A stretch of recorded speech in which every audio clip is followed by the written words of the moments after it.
इस वीडियो में जानेंगे फटीग के 8 इंपॉर्टेंट रीजंस के बारे में।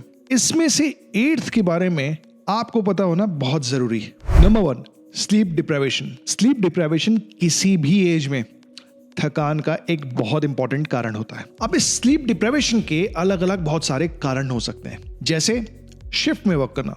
अब अगर आप शिफ्ट में जॉब करते हो तो ऑब्वियसली आप ये अवॉइड नहीं कर सकते, लेकिन आपको पता होना चाहिए। इसके अलावा कैफिनेटेड ड्रिंक्स का या कैफिनेटेड सब्सटेंसेस का लेट इवनिंग या नाइट में कंजम्पशन करना, ये भी रिस्पॉन्सिबल हो सकता है। हाई स्ट्रेस लेवल्स या अनफेमिलियर जगह पे सोना, बहुत लोगों को इससे भी दिक्कत होती है।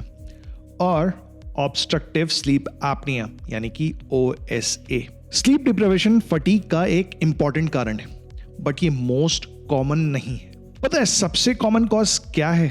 Mental health related issues. Major mental health issues में चाहे वो एंजाइटी हो, चाहे वो डिप्रेशन हो, इनमें फटीग का होना बहुत कॉमन है। ऐसा कहा जाता है कि अनएक्सप्लेन्ड क्रॉनिक फटीग के 3/4 मरीजों में मेंटल हेल्थ इलनेसेस के सिम्टम्स पाए जा सकते हैं। Number 3, anaemia. इंडियन फीमेल्स में, बच्चों में अनीमिया काफी कॉमन है। डाइट में आयरन की कमी, heavy menstrual losses, chronic illnesses, इन सभी में अनीमिया हो सकता है। ये तो सिर्फ 3 कारण थे। अनीमिया के कॉजेस की लिस्ट बहुत ही लंबी है। अनीमिया का ट्रीटमेंट थकान को ठीक करने में काफी यूजफुल होता है।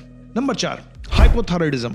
थायराइड बेसिकली हमारे नेक के बेस में मौजूद एक बटरफ्लाई शेप ग्लैंड होती है। इसका काम होता है कुछ हार्मोन्स का प्रोडक्शन, जिसे हम कहते हैं थायराइड हार्मोन्स। किन्हीं कारणों से जब ये ग्लैंड कम काम करती है, ये हार्मोन्स कम प्रोड्यूस करती है, तो इसे हम लोग कहते हैं हाइपोथायराइडिज्म।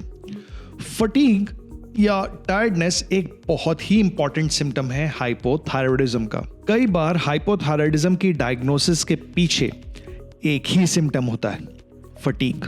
इन पेशेंट्स में थायराइड हार्मोन का रिप्लेसमेंट इस फटीग को इंप्रूव कर देता है, इस थकान को इंप्रूव करता है। Number 5, diabetes.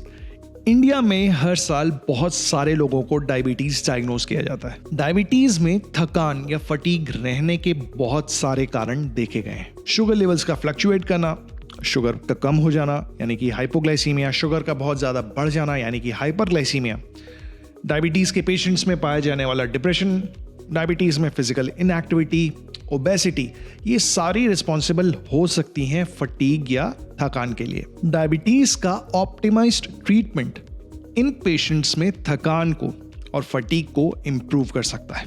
Number 6, chronic illnesses. Chronic liver failure, chronic kidney disease और क्रॉनिक कंजेस्टिव हार्ट फेलियर, इन सभी कंडीशंस में फटीग बहुत कॉमनली पाया जाता है।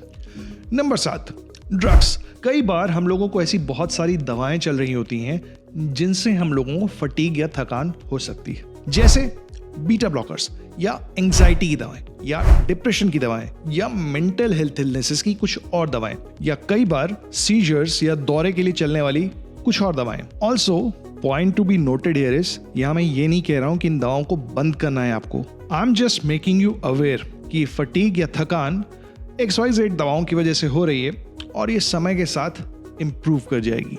इसके अलावा फटीग कुछ इन्फ्लेमेटरी कंडीशंस का मैनिफेस्टेशन हो सकता है, कुछ न्यूरोलॉजिक कंडीशंस का मैनिफेस्टेशन हो सकता है। इनके बारे में डिटेल में जानना आप लोगों के लिए शायद बहुत जरूरी नहीं है। जानना जरूरी है नेक्स्ट एंटिटी के बारे में, क्रॉनिक फटीग सिंड्रोम। ज्यादा कंफ्यूज नहीं करूंगा इंफॉर्मेशन ओवरलोड से एक ही वीडियो में। क्रॉनिक फटीग सिंड्रोम एक बड़ा टॉपिक है, इसके बारे में डिटेल में हम लोग फिर से बात करेंगे। क्रॉनिक फटीग सिंड्रोम के बारे में इंपॉर्टेंट बातें कौन सी हैं, कौन सी आपको जरूर से पता होना चाहिए। नंबर 1, फटीग जो कि 6 महीने या इससे ज्यादा समय से बना हुआ है and which is not improving with rest, and there is no evidence of any organic disease and there is no evidence of any mental health condition, यानी कि किसी भी आपके डॉक्टर को समझ नहीं आया कि आपको फटीग या थकान हो क्यों रही है। Probably you are dealing with chronic fatigue syndrome. This obviously is a diagnosis of exclusion. इसको डायग्नोज करने से पहले we usually rule out multiple organic diseases and mental health issues and history of alcohol abuse. 1000 में से 2 से 4 लोगों को ये हो सकता है।